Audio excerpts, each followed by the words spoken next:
And then now we see this is the black jacket talking to you. And we see that in the Book of Mormon there are elements which must be considered when dealing with an overall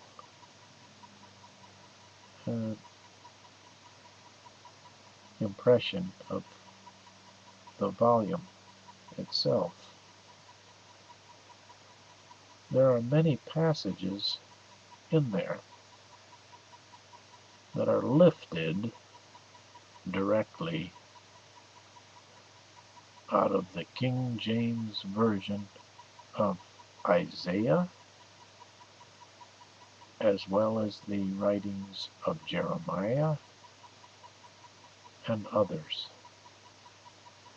We see and can conclude that in the so-called translation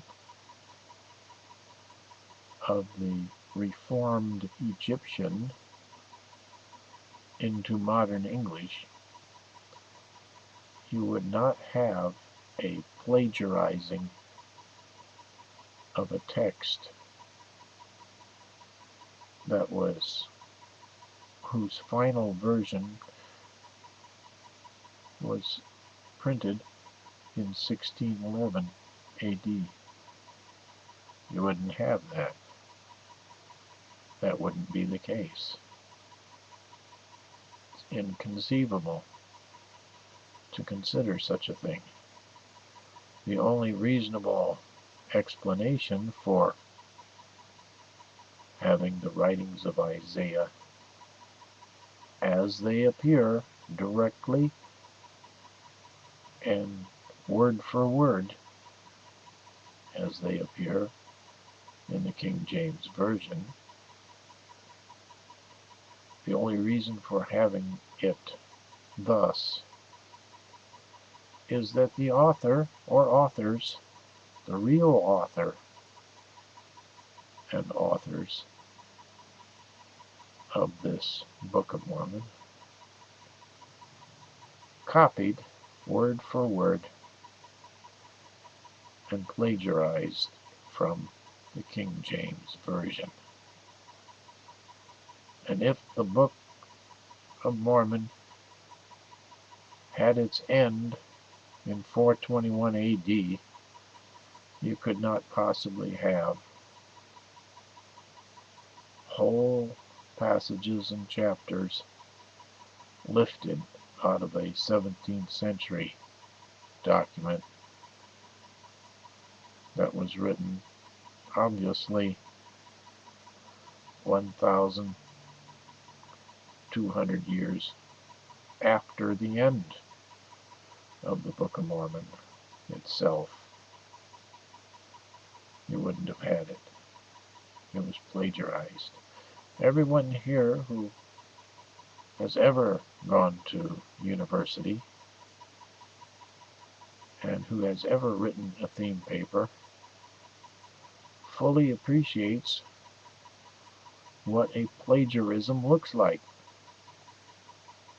And if you've been a university professor grading the work of some student, you would quickly see the plagiarism when you see whole chapters, paragraphs, and pages lifted right out of a pre-existing text and dropped into the term paper.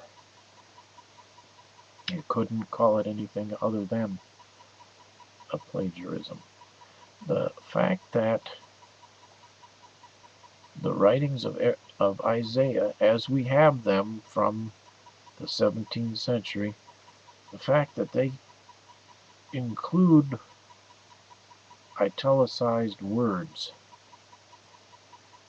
makes the translation very unique. those italicized words were added by the scholars of the 17th century in order to make the text read more smoothly and for it to be more readily understood. These are words that would never have appeared in the ancient Hebrew because they were added. They weren't part of the ancient Hebrew text. And neither would they be part of any Reformed Egyptian, whatever that language is supposed to mean. So we have whole passages lifted from the King James Version with its specific peculiarities, word for word, including all of the italicized words.